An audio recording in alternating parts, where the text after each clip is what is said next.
No, I've been stirring you up a little bit about Charlie Dixon not being contracted, which is it's strange if you're a good player like that's not signed up at this time of year, especially when Porter got the money and everything. But there's very strong interest in Charlie from, let's just say, he could get a tan where he So going back to where he came from? I'm not saying he's going back to where he came from. You are? Well, that state, potentially. I'm not saying he's going, by the way. Right. I'm just saying they've got very strong interest. So they're chasing him.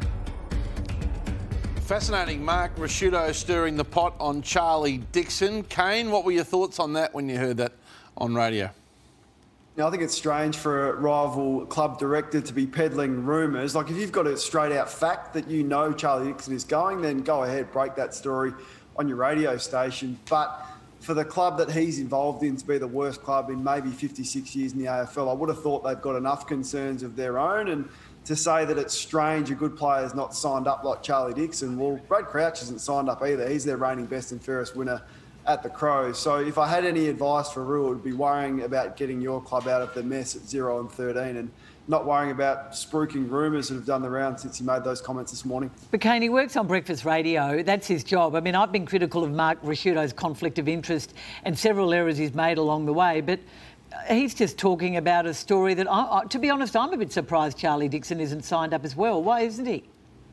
Well, Cara, you wouldn't go on your radio platform or this platform and say you're hearing or watch this space. You would come out and say there is a definitive link to this club. He didn't even name the club. So he's saying Brisbane who are looking for Well, he didn't say it. Well, he did. Well, he didn't say it. He's circling around the issue. He's saying, I'm not saying he's going, I'm not saying this, but just watch this space. Kane, just because Adelaide are going, report a story. Just because Adelaide are going like a bastard, I still think Mark Ricciuto is allowed to do what he normally does, which is talk and a bit of rumour mongering on breakfast radio happens around Australia. Eddie, you'd have been all over him for that. And it's not Mark Ricciuto's If Chris Judd made that comment, Caro, on this show last year, you would have pulled him up straight away. So I'm surprised you taking that stand. Oh, would I? I don't think I would have. Anyway, all right, move along. It's been a fascinating year for Root. Charlie Dixon... I still don't know why he's not re-signed, though. Well, it might be because of this. He got some things to work on, Mordo. Yeah, I don't think his last 5 or 6 weeks has been great, Carrie. He monstered Liam Jones about 6 weeks ago, but I'm wondering if the competition has worked out Charlie Dixon. When we take a look at some of his vision, this has been very similar. You just work him under the football, and this was the last game where he was dominant. They had no answer for him. I've never seen Liam Jones.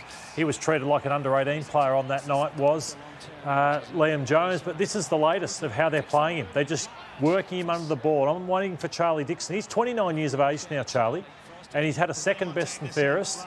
But this is Tommy Hawkins, how Tommy holds his space so well. Charlie takes his space nice and early, whereas watch Tommy Hawkins. He's running away from the play. He's waiting. They dink the ball well to him and use it well to him. But I'm wondering, has Charlie Dixon got a second plan with the way that they're playing him at the moment? This is Tom Hawkins again, pushing back on his opponent. If I was Kenny Hinkley, I'd be showing tapes of Tommy Hawkins to Charlie Dixon and say, you've got to find some other ways to score because you've been worked out and we need you, otherwise we can't win the premiership with the way you're playing. So, Kane, I wonder against the Sydney Swans this week whether they try another role for Charlie Dixon to get other players into the game. I think it's a great couple of weeks that they can experiment, Lordo. So Sydney, then a bye, then North Melbourne. So a couple of soft games, you would think, to be able to do that. Now, Marshall's due back. That may help, but he's not the key target down there. So I wouldn't mind seeing him do what you did later on in your career and what Franklin has done and what Jack Riewoldt has done. Play outside 50, make it not as predictable inside 50 and maybe put some smalls down there with Marshall and Robbie Gray and have a different look so it's not as predictable. They go as he goes too. They're a little bit off because he's a little bit off